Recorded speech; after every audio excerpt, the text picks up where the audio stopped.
সোমবার দেশে ফিরছেন খালেদা জিয়া। সব দল পক্ষে থাকলেও সংস্কারে কেন এত সময়ক্ষেপণ, সরকারকে প্রশ্ন তারেক রহমানের।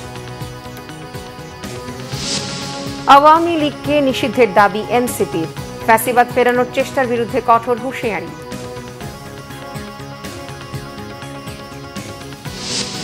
একটু স্বস্তির পর আবার চড়েছে মাছ, মুরগি, সবজি সহ নিত্যপণ্যের বাজার। নতুন চালের দাম কিছুটা কম।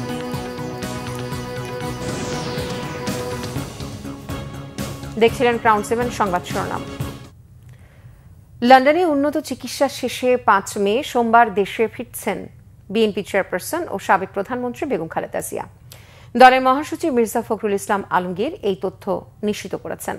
বিএনপি মহাসচিব জানান, বেগম খালেদা জিয়ার সঙ্গে তার বড় ছেলে তারেক রহমানের স্ত্রী জুবাইদা রহমান এবং ছোট ছেলে প্রয়াত আরাফাত রহমান কোকোর স্ত্রী সৈয়দা শর্মিলা রহমান দেশে ফিরবেন। জানান, বেগম জিয়ার শারীরিক অবস্থা বেশ ভালো। এ বছরের 8 জানুয়ারি কাতারের আমিরের পাঠানো এয়ার অ্যাম্বুলেন্সে করে লন্ডনে যান বেগম খালেদা জিয়া।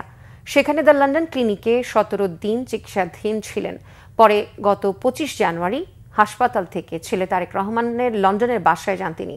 এরপর ছেলের বাসাতেই তার চিকিৎসা চলে। খালেদা জিয়া দীর্ঘদিন ধরে liver cirrhosis, kidney, heart, diabetes, arthritis সহ নানা অসুস্থতায় ভুগছেন। গত 5 আগস্ট ছাত্র জনতার অভ্যুত্থানে আওয়ামী লীগ সরকারের পতনের পর রাষ্ট্রপতির এক আদেশে খালেদা জিয়া মুক্তি পান। এরপর দুর্নীতির যে 2টি মামলায় তিনি কারাবন্দী হয়েছিলেন, সেগুলোর রায়ও বাতিল করে আদালত। বিএনপির ভারপ্রাপ্ত চেয়ারম্যান তারেক রহমান বলেছেন, প্রতিটি রাজনৈতিক দল সংস্কারের পক্ষে থাকলেও সরকার সংস্কারে কেন সময়ক্ষেপণ করছে তা নিয়ে জনমনে প্রশ্ন বাড়ছে। জনগণ ও রাজনৈতিক দলগুলোকে পাশ কাটিয়ে বিরাজনীতিকরণকে উৎসাহিত করা হলে তা গণতন্ত্রকে ঝুঁকিতে ফেলবে। এবি পার্টির প্রতিষ্ঠাবার্ষিকী উপলক্ষে শুক্রবার জাতীয় প্রেস ক্লাবে আলোচনা সভায় ভার্চুয়ালি যুক্ত হয়ে তারেক রহমান এসব কথা বলেন। তিনি বলেন, ফ্যাসিবাদী শাসনের পতনের পর রাজনীতির মাঠে আসা কমপক্ষে 25টি নতুন দলকে স্বাগত জানায় বিএনপি। গণতান্ত্রিক আদর্শের রাজনৈতিক দলগুলোর মধ্যে ভিন্ন মত থাকতে পারে, তবে দেশের স্বার্থে প্রত্যেকটি দলের অবস্থান, উদ্দেশ্য এক ও অভিন্ন। পলাতক স্বৈরাচার আবার মাথা চাড়া দেবার চেষ্টা করছে বলে মন্তব্য করেন তারেক রহমান। তিনি বলেন, এই দলটিকে রাজনীতিতে অপ্রাসঙ্গিক করে দিতে অন্তর্বর্তী সরকার কি পদক্ষেপ নিয়েছে জনগণ তা জানতে চায়। অন্তর্বর্তী সরকারকে নির্বাচনের সুনির্দিষ্ট রোডম্যাপ ঘোষণার দাবি জানিয়ে তিনি বলেন, রাজনৈতিক দলগুলোকে জনগণের আদালতের মুখোমুখি করার উদ্যোগ নিতে হবে। দিল্লির তাবেদারি করতে এই দেশ পিণ্ডি ত্যাগ করেনি বলেও মন্তব্য করেন তারেক রহমান। সংস্কার ও নির্বাচন ইস্যুতে নিজেদের মধ্যে বিভেদ না করার আহ্বান জানিয়েছেন অভ্যুত্থানের পক্ষের কয়েকটি দলের নেতারা। এবি পার্টির প্রতিষ্ঠাবার্ষিকী উপলক্ষে জাতীয় প্রেস ক্লাবে আয়োজিত অনুষ্ঠানে তারা এই আহ্বান জানান। নাগরিক ঐক্যের আহ্বায়ক মাহমুদুর রহমান মান্না বলেন, জুলাই আগস্টে রাজনৈতিক দলগুলোর মধ্যে যে ঐক্য ছিল তা এখন নেই। এতে পলাতক ফ্যাসিবাদী শক্তি ও তাদের দোসররা মাথা চাড়া দিয়ে উঠতে শুরু করেছে। জাতীয় নাগরিক পার্টির আহ্বায়ক নাহিদ ইসলাম বলেন, 5 আগস্ট জনগণ আওয়ামী লীগের বিরুদ্ধে রায় দিয়ে দিয়েছে। তিনি বলেন, জনগণের রায় দুভাবে হয়, একটি ভোটের মাধ্যমে, অন্যটি রাজপথের আন্দোলনে। আওয়ামী লীগের বিরুদ্ধে রাজপথে জবাব দিয়েছে দেশের জনগণ। অনুষ্ঠানে এবি পার্টি সভাপতি মুজিবুর রহমান মঞ্জু, গণ অধিকার পরিষদের সভাপতি নুরুল হক নুরু, গণসংহতি আন্দোলনের প্রধান সমন্বয়ক জোনায়েদ সাকি সহ বিভিন্ন দলের নেতারা বক্তব্য রাখেন। আওয়ামী লীগের বিচার ও রাজনৈতিক কার্যক্রম নিষিদ্ধের দাবিতে বিক্ষোভ সমাবেশ করছে জাতীয় নাগরিক পার্টি এনসিপি। জুম্মার নামাজের পর থেকেই জাতীয় নাগরিক পার্টির নেতাকর্মীরা সমাবেশস্থলে আসতে শুরু করেন। বেলা 3টার দিকে জাতীয় মসজিদ বায়তুল মোকাররমের দক্ষিণ গেটের সামনে বিক্ষোভ সমাবেশ শুরু হয়। এনসিপির ঢাকা মহানগর শাখা আয়োজিত আওয়ামী লীগের রাজনীতি বিরোধী এই সমাবেশে দলটির আহ্বায়ক নাহিদ ইসলাম, সদস্য সচিব আক্তার হোসেন, মুখ্য সংগঠক সার্জিস আলম, হাসনাত আবদুল্লাহ সহ কেন্দ্রীয় নেতারা উপস্থিত থাকবেন। এনসিপির নেতাকর্মীরা ছাড়াও জুলাই যোদ্ধা, আহত যোদ্ধা ও শহীদ পরিবারের সদস্যরা এতে অংশ নিয়েছেন।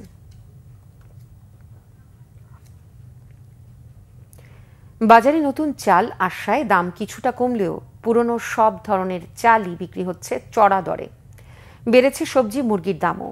নতুন মিনিকেট 70 থেকে 78 টাকায় বিক্রি হচ্ছে। পুরনো মিনিকেট বিক্রি হচ্ছে 80 থেকে 88 টাকা কেজিতে। বাজার ভেদে 28 জাতের মোটা চাল বিক্রি হচ্ছে 55 থেকে 58 টাকায়। সব ধরনের সবজির দাম বেড়েছে কেজিতে 5 থেকে 10 টাকা পর্যন্ত। টমেটো, আলুর মতো একটি সবজি ছাড়া 50 টাকার নিচে মিলছে না কোনো সবজি। সজনে সহ কিছু সবজির দাম ছাড়িয়েছে 100 টাকা। ডিমের দাম অপরিবর্তিত থাকলেও নানা অজুহাতে সপ্তাহের ব্যবধানে ব্রয়লার মুরগি কেজিতে 30 টাকা বাড়িয়ে বিক্রি করা হচ্ছে 190 টাকায়, সোনালী 280 টাকা। নদীর বেলে মাছ 1000 টাকা কেজিতে বিক্রি হচ্ছে, রুই বিক্রি হচ্ছে 400 টাকায়। তবে মাছের দাম তুলনামূলকভাবে সহনীয় বলছেন ভোক্তারা। হজের ভিসা জটিলতা কাটছেই না। 14,000-এরও বেশি হজ গমনোচ্ছুকদের ভিসা হয়নি এখনো। প্রায় প্রতিটি ফ্লাইটেই বাদ পড়ছেন কয়েকজন যাত্রী। তবে বিগত বছরগুলোর তুলনায় এবার কিছুটা স্বস্তি নিয়েই ধর্মপ্রাণ মুসল্লিরা যাচ্ছেন হজের উদ্দেশ্যে। এই স্বস্তির মাঝেও দেখা দিয়েছে নানা জটিলতা। টাকা পরিশোধ করার পরেও টিকিট সংগ্রহ থেকে শুরু করে ভিসা মিলছে না অনেকের। হাজি ক্যাম্পের অব্যবস্থাপনা নিয়েও রয়েছে ক্ষোভ। এদিকে হজযাত্রার চতুর্থ দিনে এখনও ভিসা পাননি 14,349 জন। জটিলতায় আটকে আছে 13 জনের মক্কা যাত্রা। হজ অফিস দোষ চাপাচ্ছে সৌদি সরকারের ওপর। ধর্ম মন্ত্রণালয় জানিয়েছে, ভিসা না হওয়ার কারণে যেসব হজযাত্রী যেতে পারেননি, পরবর্তীতে টিকিট রি-ইস্যু করার সময় তাদের বাড়তি অর্থ দিতে হবে না।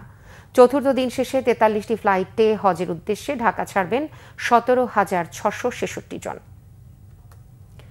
প্রধান উপদেষ্টা প্রেস সচিব শফিকুল আলম বলেছেন, সম্প্রতি বিভিন্ন গণমাধ্যমের 3 জন সংবাদ কর্মীর চাকরি চুক্তির ঘটনায় সরকারের কোনো হস্তক্ষেপ ছিল না।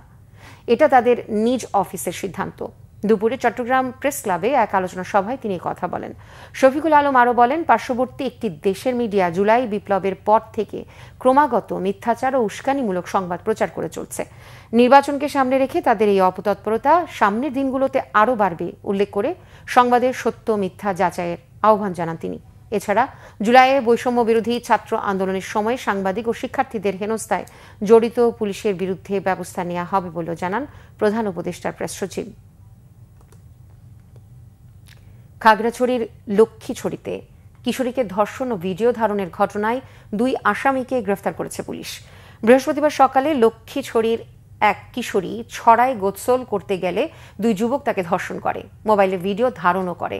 এই ঘটনায় ভুক্তভোগীর মামলা দায়েরের 3 ঘণ্টার মধ্যে বৃহস্পতিবার রাত 2:45টার দিকে পুলিশ ধর্ষক মোহাম্মদ মফিজুল ইসলাম ও আবু তালেব গাজীকে গ্রেফতার করে। পুলিশ জানায়, প্রযুক্তির সহায়তায় আসামিদের গ্রেফতার করা হয়েছে। ভুক্তভোগী কিশোরী আসামিদের শনাক্ত করেছে। প্রাথমিক জিজ্ঞাসাবাদে আসামিরাও ধর্ষণের কথা স্বীকার করেছে। এই ছিল এখনকার মতো। পরের সংবাদ সন্ধ্যা 6টায়, এর আগে 5টায় নিউজ টপ 10 দেখার আমন্ত্রণ রইল। এছাড়া বাংলাদেশের সংবাদ ও সংবাদ সংশ্লিষ্ট অনুষ্ঠান দেখতে ভিজিট করুন www.bbnews24.com ও facebook.com/bangladeshernews এবং সাবস্ক্রাইব করুন youtube.com/bangladeshernews। এতক্ষণ সাথে থাকার জন্য ধন্যবাদ।